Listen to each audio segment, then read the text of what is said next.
Retail investor की सबसे बड़ा जो पेन पॉइंट होता है ना कि वो टाइमली स्टॉक को एग्जिट नहीं कर पाता या प्रॉफिट बुक नहीं कर पाता। हम देखो स्टॉक को सेलेक्ट तो कर लेते हैं, ठीक है।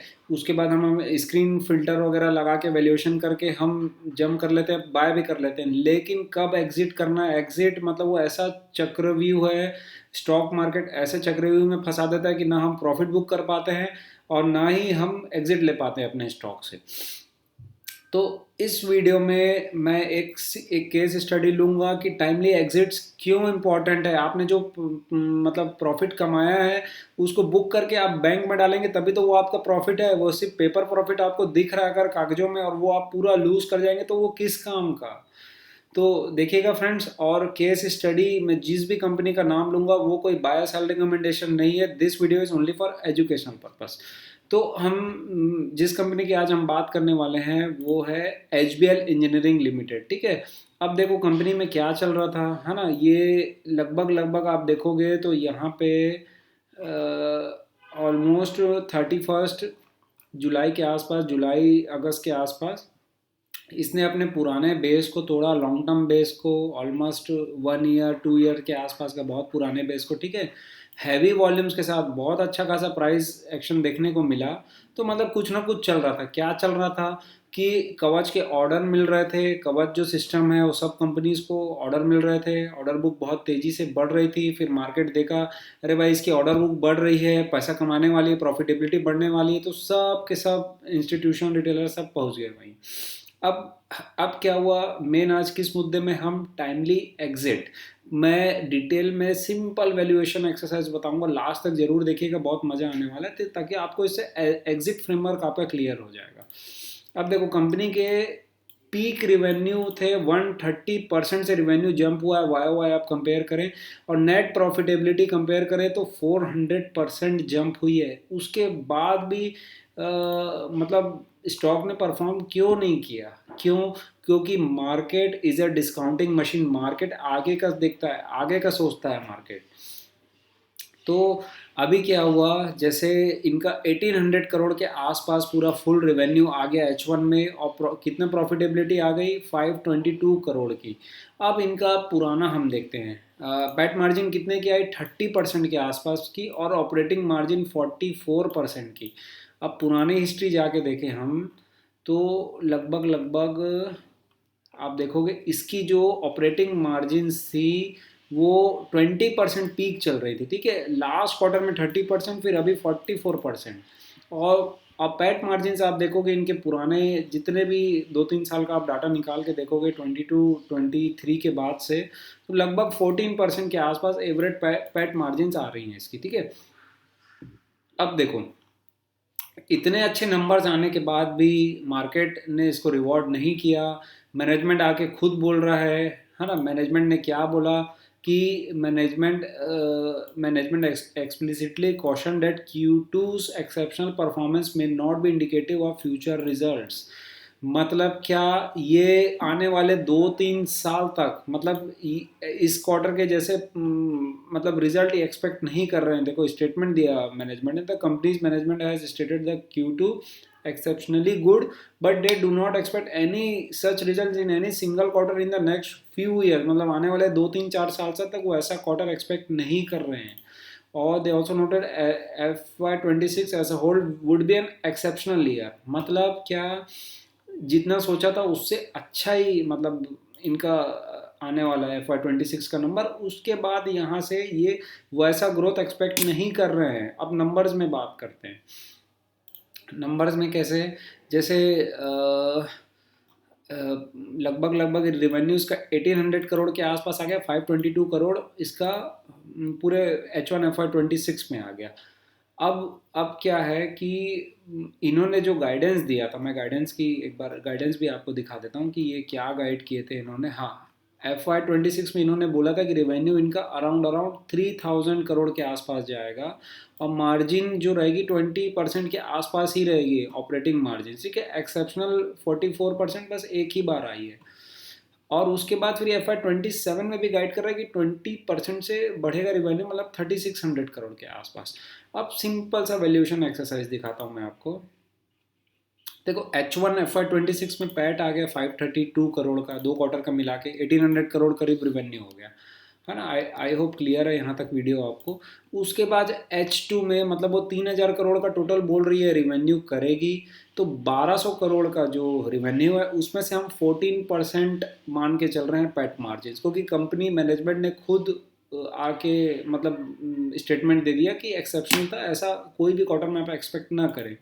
और पुराने हम एवरेज निकालें तो आप एवरेज देखोगे तो जो लास्ट 2 ईयर्स के आप देख लोगे तो 14% के आसपास ही इसके प्रॉफिट मार्जिन थे, मतलब 280 करोड़ डिवाइडेड बाय आप इसको करोगे अराउंड अराउंड 2200 करोड़ के आसपास, तो ये भी 13-14% जा रहा है। और 276 आप करोगे तो ये भी अराउंड मतलब 14% के आसपास, 13.8 मतलब 14% ही हम मान रहे हैं, थोड़ा एक्स्ट्रा ही मान रहे हैं।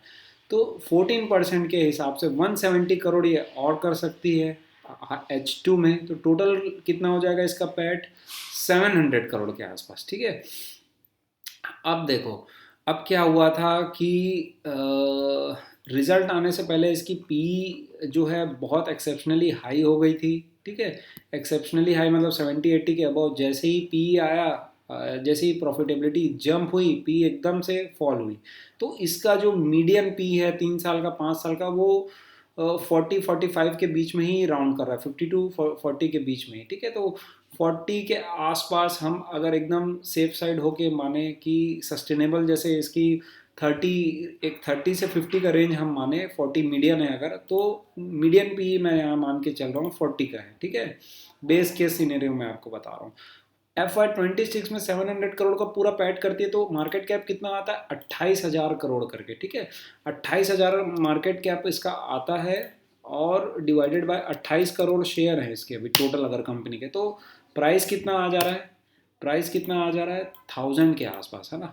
अब अब देखिए वो मैं आपको दिखाता हूँ, शेयर प्राइस दिखाता हूँ। अब यहाँ पे इसका था प्राइस अराउंड अराउंड 600 के आसपास जब इसने बेस तोड़ा, और 1000 मतलब 80% के आसपास 1100 तक भी चले गया था ये।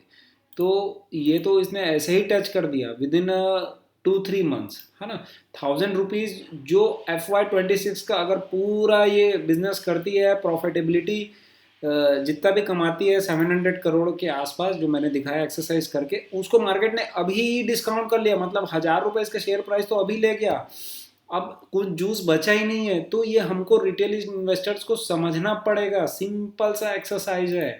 अब देखो क्या है कि हम क्या करते हैं जनरली, रिटेलर्स कहाँ फंस जाते हैं, अरे यार इसका तो कवच के ऑर्डर मिल रहे हैं, न्यूज़ पढ़ते रहते हैं, बस न्यूज़ देखते रहते हैं कि कवच के ऑर्डर से, कवच के ऑर्डर से, 10 जगह ट्विटर में देख लिया, यूट्यूब में देख लिया, शेयर प्राइस भी बहुत अच्छा परफॉर्म कर रहा है, हम जाके पीक मार्जिन में, पीक पी में, पीक वैल्यूएशंस में जाके परचेस कर लेते हैं, आगे का सोचते नहीं है फ्यूचर का कि यहाँ से क्या रेट ऑफ चेंज हो सकता है, यहाँ से कितना और पॉजिटिव आउटलुक है।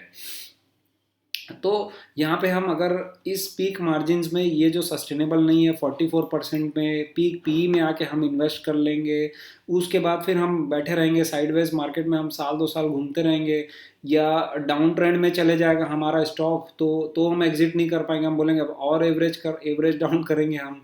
देखो, या मैं ऐसा नहीं बोल रहा हूँ कि यहाँ से इसकी ग्रोथ नहीं आ सकती या इसके कवच के ऑर्डर्स और मतलब अब इसकी ग्रोथ ही नहीं है, ऐसा मैं कोई भी मतलब ऐसा एज्यूम नहीं कर रहे हैं, ना हम कोई कमेंट कर रहे हैं। आपको सिर्फ रेट ऑफ चेंज देखना है, आगे सामने वाले आने वाले ईयर 1-2 साल में प्रॉफिटेबिलिटी कितनी बढ़ सकती है। तो अभी अभी जो हमको दिख रहा है, जो फ्यूचर गाइड कर रही है मैनेजमेंट, हमको सीधा सीधा पिक्चर सामने है, उसके हिसाब से भाई हमने अगर 70-80% प्राइस बढ़ चुका है, फिर हम प्रॉफिट बुक नहीं कर रहे हैं और पूरी प्रॉफिटेबिलिटी आ रही है, यही मार्केट ने अभी डिस्काउंट कर दिया, तो आप खुद सोचो कि देन व्हाट टू डू, ठीक है। मार्केट हर हमेशा आपको चक्रव्यूह में फंसाएगा, आप एग्जिट नहीं करोगे प्रॉफिट बुक नहीं कर पाओगे, ठीक है। उसका डाउन ट्रेंड में भी चले जाएगा आपका स्टॉक तो भी आप एग्जिट नहीं कर पाओगे, ऊपर जाएगा तो भी आप बुक नहीं कर पाते हो, तो कोई एक सिस्टम बनाना पड़ेगा। हाँ, अब यहाँ से FY27 का भी अगर हम देखें, FY27 में भी अगर ये 3600 करोड़ का रिवेन्यू ये बोल रही है करेगी, 3600 के हिसाब से अगर 14% हम एवरेज मार रहे हैं तो पैट कितना आ रहा है 400 आ रहा है। चलो अगर ये 700 भी कर लेती है FY27 में भी, तो भी stock price 28,000 crore market cap के हिसाब से 1000 आ रहा है। तो ये सिंपल सी वैल्यूएशन एक्सरसाइज है। आई होप फ्रेंड्स क्लियर है। अब देखो, हाँ, मार्केट का कोई that is not a fix कि मार्केट कब तक इसको रिवॉर्ड करेगा या कब तक राइड करता है, इसीलिए टेक्निकल फिल्टर्स लगाने ज़रूरी हैं। हाँ, अगर हमको पूरी राइड जर्नी करनी है कि जब तक मार्केट इसको डिस्काउंट करे तब तक हमको राइड करना है, तो टेक्निकल फिल्टर्स लगाओ आप। स्टॉप लॉस लगाओ, 21 EMA देख लो या स्विंग लो देख लो, ऐसे आपको बहुत ईजिली एग्जिट फ्रेमवर्क मिल जाएगा, है ना। हाँ, तो मार्केट जनरली क्या करता है कि एक एग्जांपल के साथ मैं आपको बता रहा हूँ कि रिटेल इन्वेस्ट, जैसे रियल इस्टेट है, यहाँ पे रोड बनने वाली है, ठीक है, प्रॉपर्टी की प्राइजेस 1000 हैं, 1000 रुपीज़ थे, आने वाले साल 2 साल में रोड बनेगी, तो अभी से प्रॉपर्टी के प्राइस 2000 3000 कर देते हैं। तो अब उसके बाद क्या, उसके बाद तो टाइम करेक्शन होगा ना, साइडवेज तो जाएगा ही, मार्केट ने पहले ही डिस्काउंट कर दिया, पहले ही प्राइस ऊपर चले गया। तो ये आपको समझना पड़ेगा, एग्जिट फ्रेमवर्क अपना बनाना पड़ेगा। फ्रेंड्स, इसी टाइप के वैल्यूबल वीडियोस के साथ नेक्स्ट टाइम हम आपसे मिलेंगे, तब तक के लिए जय हिंद।